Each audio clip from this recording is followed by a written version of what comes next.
విచిత్రం అనిపిస్తుంది నాకు. మనం అందరం కూడా హైదరాబాద్లో చిన్నప్పటి నుంచి పుట్టి పెరిగిన వాళ్ళమే. ఈ 2 నెలలు మినహాయించి, అంటే ఈ సెప్టెంబర్ అక్టోబర్ నెలలు 2 మినహాయించి ఎప్పుడన్నా మూసీలో నీరు పరివాహకం మనం చూసినామా? నీరు పారడం మనం ఎప్పుడన్నా చూసినామా? సంవత్సరంలో దాదాపు 10 నెలలు అది ఎండిపోయి ఉంటుంది కదా మూసీ నది. దాంట్లో వచ్చేదంతా కూడా మురుగునీరే కదా. అసలు నీళ్ళే లేని మూసీ నదిలా రివర్ ఫ్రంట్ కట్టడం ఏంది? నాకు చాలా విచిత్రంగా అనిపిస్తున్నది.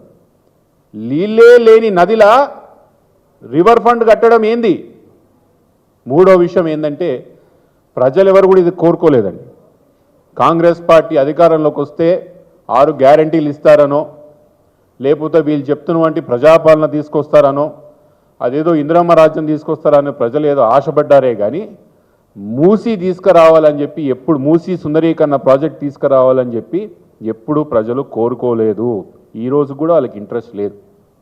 మీ దగ్గర ప్రభుత్వంలో సంక్షేమ పథకాలు నడపడానికి డబ్బులు లేవు.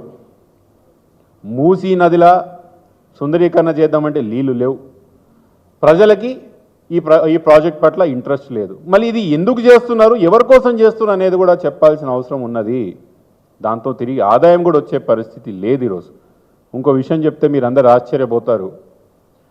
ఈ దేశంలో ఈ మధ్యకాలంలో జరిగిన అతిపెద్ద రివర్ ఫ్రంట్ ప్రోగ్రామే కానీ, రివర్ రిజ్యువినేషన్ ప్రోగ్రామే కానివ్వండి, అది ప్రధానమంత్రి గారు ఉత్తరప్రదేశ్లో తీసుకున్నవంటి నమామే గంగే ప్రోగ్రాం.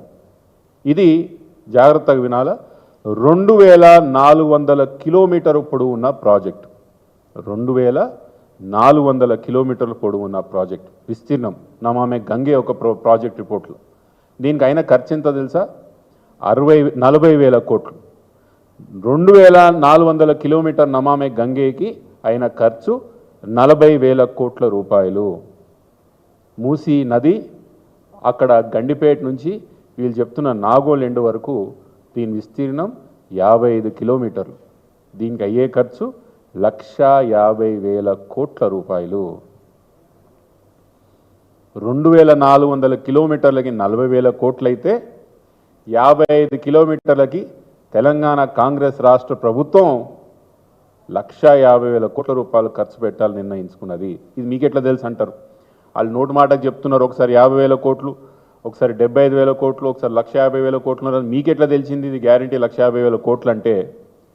ప్రతి ప్రాజెక్ట్కి ఇంత పెద్ద ప్రాజెక్ట్ చేయాలన్నప్పుడు ఎంత పెద్ద ప్రాజెక్ట్ చేయాలన్నా కూడా డిపిఆర్ అనేది ఒకటి ఉంటుంది, డీటెయిల్ ప్రాజెక్ట్ రిపోర్ట్ అనేది ఒకటి ఉంటుంది. అది ఆ ప్రాజెక్ట్ వాల్యూలో 1% ఉండాలి. తెలంగాణ రాష్ట్ర ప్రభుత్వం 1,500 కోట్లతో 1,500 crores-తోని డిపిఆర్ కాల్ఫర్ చేసింది మూసీ రివర్ ఫ్రంట్ కోసం. 1,500 crores ఓన్లీ ఫర్ డిపిఆర్. ప్రపంచంలో ఏంటన్నా చూస్తామా 1,500 కోట్లు ఒక డిపిఆర్కి? నాకు తెలిసి పెద్ద పెద్ద ఆయిల్ రిగ్ కంపెనీసు, అరామ్కోయే కానీ, లేకపోతే పెద్ద పెద్ద ఇరిగేషన్ ప్రాజెక్ట్స్, లేకపోతే పవర్ జనరేషన్ ప్రాజెక్ట్, చైనాలో ఉండే ప్రాజెక్ట్స్ కూడా ఈ మాత్రంలో డబ్బులు డిపిఆర్కి ఖర్చు పెట్టరు. 1,500 కోట్ల రూపాయలు డిపిఆర్ ఖర్చు పెట్టిందంటే దానికి 100% వేస్తే 1,50,000 కోట్లు. 1% పెడతారు డిపిఆర్కి. ఇది కూడా విచిత్రం ఏంటంటే, నేను ముందే చెప్తా మీకు, ఈ డిపిఆర్ ప్రాజెక్ట్ యొక్క టెండర్లు కూడా ఎవరికి వస్తాయని ముందే చెప్తా. ఆల్రెడీ డిసైడ్ చేసుకున్నారు. మెయిన్ హార్ట్ అనే ఒక కంపెనీకి, main heart MEINHARDHT, main heart అనే ఒక కంపెనీకి ఆల్రెడీ డిపిఆర్ ఇవ్వాలనే ఒక నిర్ణయం కూడా జరిగిపోయింది. తొందరలో మీరు కూడా చూస్తారు. అది ఎవరికి ఇవ్వాలి టెండర్లు కూడా ముందే నిర్ణయించుకుంటుంది రాష్ట్ర ప్రభుత్వం. ఇంత దారుణమా, ఇంత అవసరమా అంట నేను. ఆల్రెడీ ప్రభుత్వం ఒకటి స్పష్టంగా ఒకటి చెప్పాలా, మూసీ నది విస్తీర్ణం ఎంత ఉన్నది? ఒక్కొక్క దగ్గరనేమో 70 మీటర్లు అంటారు, ఓ దగ్గర 160 మీటర్లు అంటారు, 120 మీటర్లు అంటారు, ఓ దగ్గర స్పష్టత లేదు, ఉట్టినే మార్కింగ్ చేసుకుంటా పోతున్నారు. 2020 సంవత్సరం అక్టోబర్లో ఆ రోజున బీఆర్ఎస్ ప్రభుత్వం MFL లెవెల్స్ని ఫిక్స్ చేసింది మూసీలో. MFL అంటే మ్యాక్సిమం ఫ్లడ్ లెవెల్. ముందు మూసీ నదిలో ఉన్న ఈ మ్యాక్సిమం ఫ్లడ్ లెవెల్ని మీరందరూ స్థిరీకరించిన తర్వాత, దాన్ని చూపించిన తర్వాత మీరు మార్కింగ్ చేయాలి, లేదా తర్వాత మీరు ఇంకో కార్యాచరణ పెట్టాలి. నా అనుమానం ఏంటంటే నీకు ఇంకా చెప్తాను దాని గురించి. ఎంఎఫ్ఎల్ లెవెల్స్ని కూడా సంపూర్ణంగా వీళ్ళు మార్చేయడం జరిగింది. ఎక్కడెక్కడైతే వాళ్ళకు అవసరాలు ఉన్నాయో దాన్ని మార్చేసుకుంటూ ఎక్కడెక్కడైతే అవసరాలు లేవో ఉన్నట్టు పాత పాయింట్స్ పెట్టినట్టు నాకు అనుమానంగా ఉన్నది. ముమ్మాటికి ఎంఎఫ్ఎల్ లెవెల్స్ కూడా ఈరోజు స్పష్టంగా ఏంది అనేది ప్రభుత్వం ముందే చెప్పాల్సిన అవసరం ఉన్నది.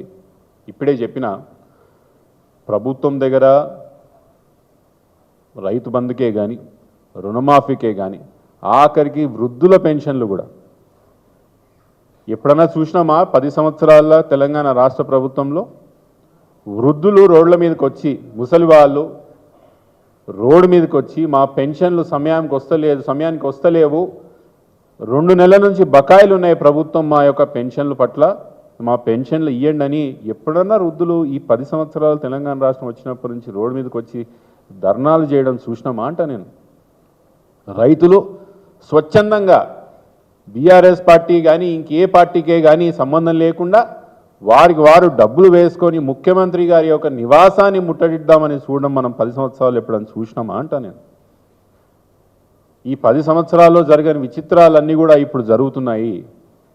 రాష్ట్రం నడపడానికి కనీస డబ్బులు లేని రాష్ట్ర ప్రభుత్వం ఇంత పెద్ద ఖర్చుతో ఎవరు అడుక్కోకుండా దాంతో తిరిగి ఎటువంటి రాబడి వస్తుందో దాని నుంచి ఎటువంటి రిటర్న్ వస్తుందో కూడా ప్రజలకి చెప్పకుండా ఇంత పెద్ద ప్రాజెక్ట్ ఎందుకు తీసుకుంటున్నారు అనుకుంటున్నారు అనేది ప్రజలు ఆలోచన చేయాలా. బీఆర్ఎస్ పార్టీ నుంచి మేము 4 డిమాండ్స్ పెట్టబోతున్నాం ప్రభుత్వానికి. మొదటి డిమాండ్ సంపూర్ణంగా ప్రజా అభిప్రాయ సేకరణ చేయాలి.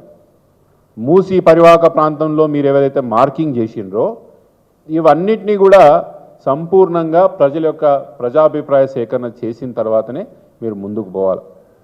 రెండో విషయం చెప్తున్నా, మేము ఏదో బెటాలియన్ తీసుకొని హైడ్రాల్ ఎట్లయితే మేము ప్రజలని ఇళ్ళ నుంచి బయటికి గుంజుకొచ్చి ఇల్లులు కూలగొడుతున్నామో ఇది కూడా అంతే. మూసీ పరివాహక ప్రాంతంలో కూడా మేము రోజుకొక బెటాలియన్ తీసుకొచ్చి కాలనీలు ఖాళీ చేసి బలవంతంగా మేమేమైతే ఇల్లులు కూలగొడతామన్న ఆలోచనలు ఉన్నారేమో ముమ్మాటికి ఆ ప్రజల యొక్క అభిప్రాయం తీసుకున్న తర్వాత వాళ్ళ ఆమోదంతోనే మీరు ఈ ప్రాజెక్టులో ముందుకు పోవాల్సిన అవసరం ఉన్నది.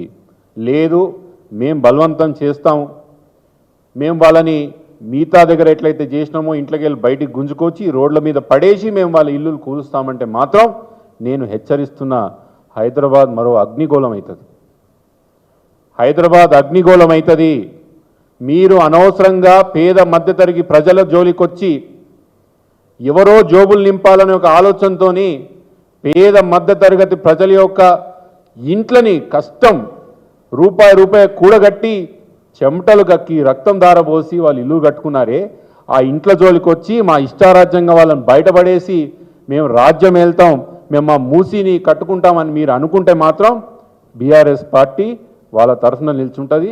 హైదరాబాద్ మాత్రం మరో అగ్నిగోళం చేస్తామని చెప్తున్నా. This is a very serious warning. ఇంకో విషయం, ఎవరైతే మూసీ పరివాహక ప్రాంతంలో ప్రజలు ఎవరైతే భయభ్రాంతులకు గురవుతున్నారో మీకు అభయం ఇస్తున్నా, మీ ఎంట కేసీఆర్ ఉన్నాడు, మీరు ఏం భయపడొద్దు. అన్యాయంగా అకారణంగా మిమ్మల్ని ఎవ్వరు ఇంట్లోకి వెళ్ళి వెళ్ళగొట్టినా కూడా ఒక్క ఫోన్ కాల్ చేయండి, పిట్టలాగా వాలిపోతాం మీ దగ్గర. మీకు ఎక్కడ కష్టం వచ్చినా ప్రభుత్వ అధికారులు మిమ్మల్ని ఎప్పుడు భయపెట్టాలని ప్రయత్నం చేసినా మాకు ఒక ఫోన్ కాల్ చేయండి, మా పార్టీ మీ తరఫున వచ్చి కొట్లాడతాం. ఎవరు కూడా మిమ్మల్ని అకారణంగా మిమ్మల్ని ఇంట్లోకి వెళ్ళి చెయ్యొద్దు. మీకు ఇష్టం లేకుండా ఎవరి ఇల్లు కూడా కూలగొట్టొద్దని